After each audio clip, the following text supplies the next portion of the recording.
I want you to picture the scene.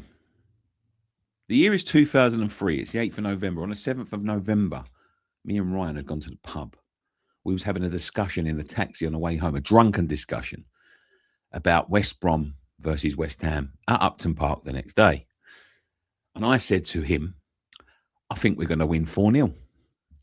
The cab erupted because at the time West Brom were well and truly top of the Championship, and we were languishing in, I think it was second place. It might have been further down, but we were chasing the dream of promotion. We'd just been relegated, and it was time to go back up. The cab erupted with laughter when I said we was going to win 4-0. Half an hour into the game the next day, we are 3-0 up. Jermain Defoe, who was playing for us at the time, scored one, assisted one, had a hand in the third goal as well. We're winning 3-0 cruising. All of a sudden, Jermain kicks out at somebody on the floor. He gets sent off for the third time that season, and we lose the game 4-3. And I remember after the game, wearing this very shirt, I sat there and said, I'm never going to mention that man's name again. He's dead to me now. He'd already put in a transfer request at the end of the season, the day after we got relegated from the Premier League, at 20 years old, and that had pissed me off. I was willing to give him some redemption. He didn't get his transfer at that time, but what came after that was unforgivable. And I said to myself, I'm never going to mention that man's name again as a West Ham player. 22 years later, this happens. Jermain. How you doing, mate? I'm Nicky, and I'm a West Ham fan. Right, Jermain. He's done this before. Yes, that's right. I got to confront Jermain Defoe and ask him some of the difficult questions that he may have wanted to avoid, probably for the rest of his life. First of all, I've got to say this. Go and check out the full video on Midnite Sports. Midnite Sports, great brand. I was invited to shoot on the day for the Defend Your Career series. I know they've done a couple of them. You'll see some familiar faces in there. I know they've done one with lead judges. They've done one with a referee. I think it was Mike Dean. They've done one, you know, they've got loads of content going up on there. You would have seen me with the NFL fans earlier on in the season. Go and watch the full video and go and subscribe to them because there's plenty of content coming on that channel. And big up to them for using me for this one. But what happened? Let's get into it. What happened when I confronted Jermain Defoe? Well, let's have a watch of it and let's have a look to see if we can start to sort of break this down. First of all, one of the most natural goal scorers I've ever seen. Better than Cotty, I think. And Cotty was up there. I hate to say it, but that's true. He is the most natural goal scorer I've ever seen. And I didn't want to admit it because of who he went on to play for after. But he is. He is. Cotty was up there for me, but he is. As much as it pains me to admit. It's a big statement, thank you. What happened the season we went down? Do you know what? That season, I remember the last, obviously Glenn Roeder, God rest his soul, he got ill and Jermain Brooklyn come in. And I remember, if I'm rightly saying, I think the last 6 or 7 games, or even longer, we actually started playing well. I think we started to sort of like have sort of like belief, because when you look at the squad, not just the team, the squad was unbelievable. It was an unbelievable squad. Unbelievable squad. 42 points gone down, the most ever. Wow, yeah. And I remember Les come in, the Lee Bowyers and the Canio Canutes, Cole, like the squad was just, it was unbelievable. Trevor Sinclair, and I think there was a good mix with the senior players and the younger players, but I just felt like we just left it too late. You know, we started the season slow. You know, even when we played well, just couldn't find a way to win. And then that was it really. But I remember the last few weeks of the season, it was frustrating because the performances were good. And then as players, I think you're sitting there probably thinking, why did we leave it so late? And by then, it's once it's out of your hands, it's difficult, it's a horrible place to be. Well, the thing is, when we saw the squad, and we had so much talent in us, Coley, yourself, Carrick, Glenn Johnson. Yeah. And you look at it go down, and we was hurt. 42 points we went down, we was hurt. Yeah. 24 hours later, you decide to tell everyone you want to leave. Yeah. Why?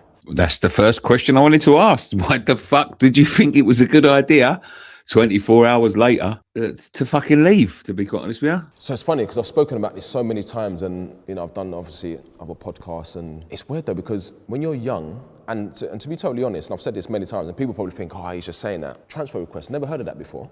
Because when you're young, I came through at West Ham. You know, I made my debut at 17, a year out of school. I loved being in the environment. For me, it was a dream because I left Lillyshaw, and growing up, Ian Wright was my idol. I always knew about West Ham, you know, if you're good enough, you're old enough, you're always going to get an opportunity with Harry Redknapp and the coaches there. So for me, it was the perfect place to be.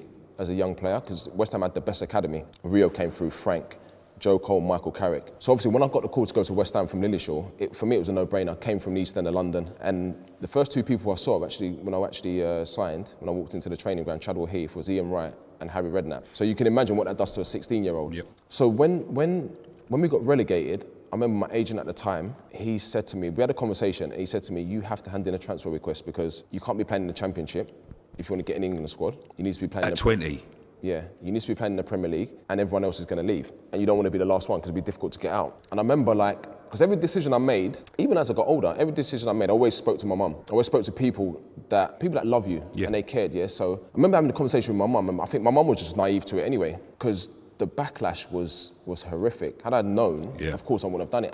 And I think the worst thing about it was actually going on my own to hand over this transfer request. And I've said it loads of times, I would love for the agent to actually come out and actually speak about it. I've not seen him since, to be totally honest. But it's something, years later, when you you start coaching, I've done 2 years in the academy at Tottenham coaching. And I always said to the players, younger players, if you want to leave a football club, you don't need to do anything. All you need to do is play well. And then in the background, it will just happen. But that's definitely one of the things I regret doing. So, yeah, we have heard this before, that it was his agent.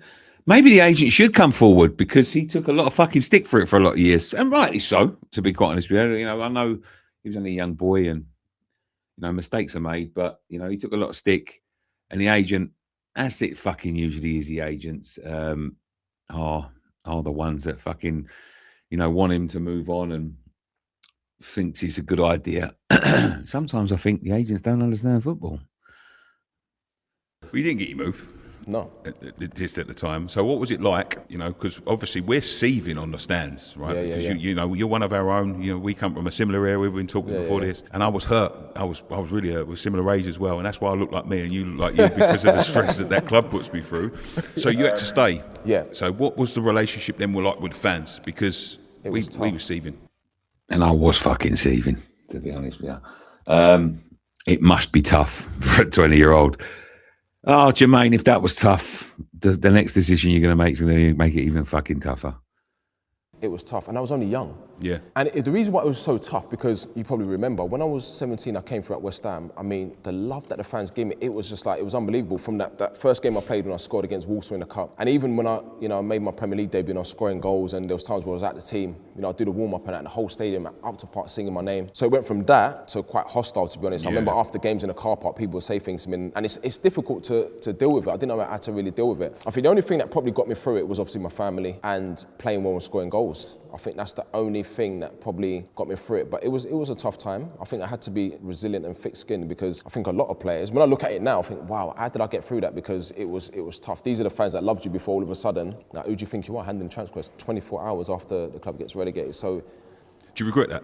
100%. I mean, now I'd always say to young players, don't do that. Fair play. Said he shouldn't have done it. Regretted it. But as I said, the next part. Jermain, if you didn't put a dagger in our hearts there, what had come next was bad. Go on. So who was in for you? Spurs. Just Spurs. I think at the time there was clubs from West Ham. So there was United that liked me. Sir Alex liked me, because I remember he used to have the conversation with Harry all the time. And I remember speaking to Rio, and Rio was always said, we need to go and get JD and that. Job done. Go to Man United. You don't get all this hate for all these years. Job done. Oh, Jermain, why the fuck did you pick them? Oh, dear. Would you have hated him? Leave a comment in the comment section down below. Would you still hate him if he had gone to Man United at the time?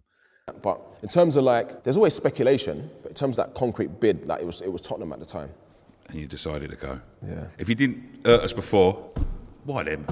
Yeah. Why them? I know. I think at the time, so much had happened. A lot had happened, and I remember the club probably thought, do you know what, we need to get him out. And it was a good bid for the club, and it happened. I think it was the last day of the transfer window. Yeah. So I remember being at home on a Sunday night. I got a call from my agent saying we've got permission to talk to Tottenham. But did you ever just think? No.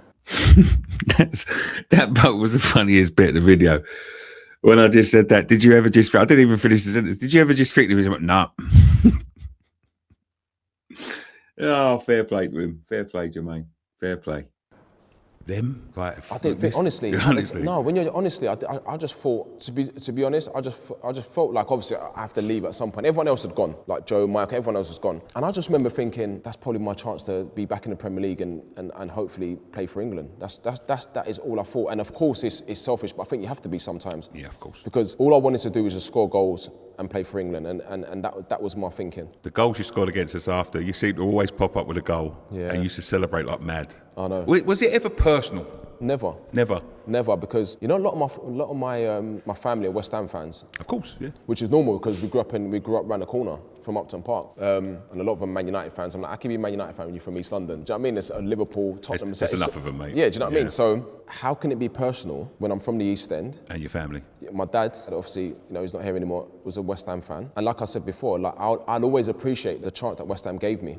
You know, I left, people probably don't know this, but when I left Lillishall, I lived in the East End, I lived in Beckton at the time. West Ham bought us a house in Chinkford, took all that pressure off my family. So to do that for a young kid that's 16, of course there was potential, there was potential, but there's no guarantees. Of course. So the fact that the club did that, like how can you not appreciate that? How can you can never forget that? Yeah, of course it's a shame what happened in terms of the transfer request, but at the same time, if it was just up to me, that would never happen. I'll tell you where we come from in the stands, because we was obviously fighting to get up. You've had to stay till, when did you leave? January, yeah, right? Yeah. So we're staying 3 times, you get sent off. And that right, transfer request, and what comes after is going to be worse, but this is the middle, right? Transfer request, we're relying on you to get us up, sent off. The West Brom one done me, because you'd scored, you'd assisted. Yeah. Brilliant, 3-0 up, and they was top, and that would have cemented us. All of a sudden, this is the third sending off. Kicked out. I don't know whether any of you guys went. Kicked out, sent off. We lose 4-3, and that is the reason we didn't go up that season. Didn't we? Wow. So if it wasn't bad before, this was getting worse. It's getting even worse. Yeah. And what comes after is unforgivable, by the way. But go on. Yeah, I think it's. Well, I'm getting scared now. I don't remember everything's coming back. But I think it was. I would say it was out of character, to be fair. I think at the time where everything was going on, I didn't know how to deal with it. I think it was just that sort of that. It just looked to us like he didn't want to be there. I still believe that's the case. I still believe he just didn't want to be there. There was a lot of rumours flying about at the time about not getting on with David Connolly, about him. You know, he thinks he was too good to the Championship. At 20 years old, he probably could have spent a year in the Championship. His agent had obviously, you know, told him different. I still think it's the case. And listen, I've got no reason to say that ain't the case, because as he says, he just loves playing football. I remember at the time thinking, he don't want to fucking be here. You know what I mean? You know, we've got another Brazilian that was just like that. So I was up for selling him. I was a bit younger at the time, a bit more naive. So yeah, I still think he didn't want to be there. That's why he got sent off. But there we go. Yeah, it was just that rage. But I love playing football. Yeah. Like people that know me, like the coaches and the players, even though I hand in the transfer request, when I'm playing football, that's my piece. Like I just want to play and score goals. Can you imagine me getting on the pitch thinking, I'm gonna deliberately miss a chance, or I don't want to score goals? So, no, I'm playing football. I'm just gonna do what I've always done, and hopefully by doing that, you know, get the fans back on side. And I just felt like, to be honest, of course you have to take responsibility, but I just felt like at the time, because there was a lot of noise around me at the time, I just felt like the referees were on me. More than before. And I was doing things, I was trying to get like protection from the referees. I didn't feel like they were protecting me. And I just felt like it was just that frustration. And then like you said, with that West Brom one, when I kicked out, it was so out of character, and obviously got a red card, and obviously the 2 after that. I think there was one at Gillingham. I got a red card. I think Alan Pardew was the manager at the time. Yeah. And then when I got the 3rd one, me and the manager sat down, we had a deep conversation, and he said, you can't be doing this. He said, the thing is, like, what's going on? Because this ain't you. Like, because even before, I wouldn't even get booked before. I just focus on playing well, scoring goals. I wouldn't get involved. You got 2 red cards in your career after that. So after that, that's what I mean. Like, I suppose it was the East End of London coming at me. Like, it was mad. But like I said, it was a tough time for me. And like you said, it was from handing the transfer request, then playing, and the fans probably thinking, okay, then it was trying, and then getting sent off. It's unforgivable, really. I'm glad he admitted that it was unforgivable, because it was unforgivable at the fucking time, and we didn't go up that season, and he was off playing for Tottenham. If you know, with Freddie Canute, if it wasn't already fucking bad enough as it was. But I had one more question for him, and this was it.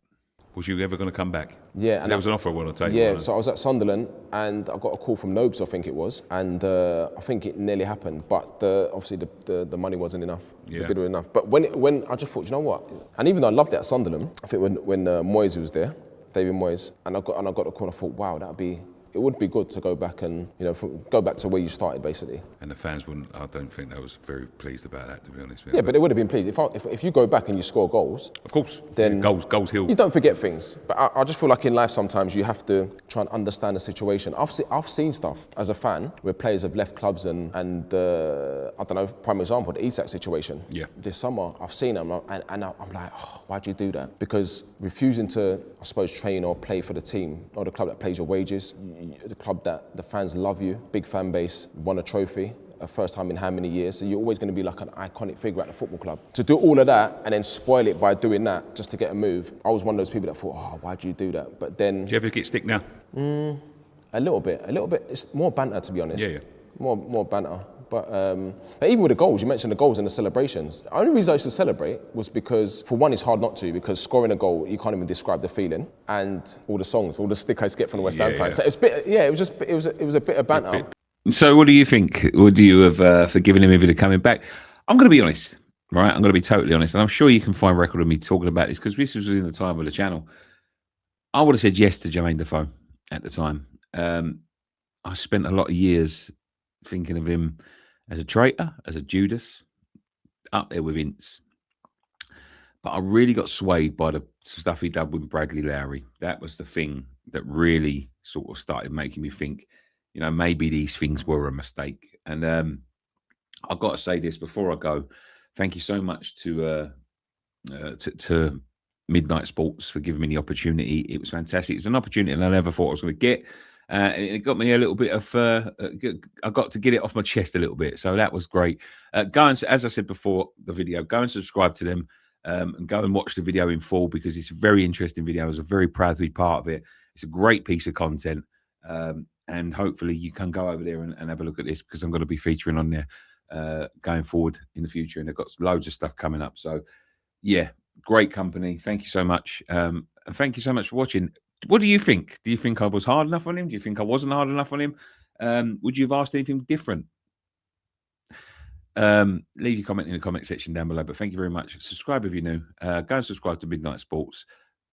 Watch out for the Liverpool content coming up because that is a crunch game. But thank you very much. One thing left for us to say. Come on, you ones.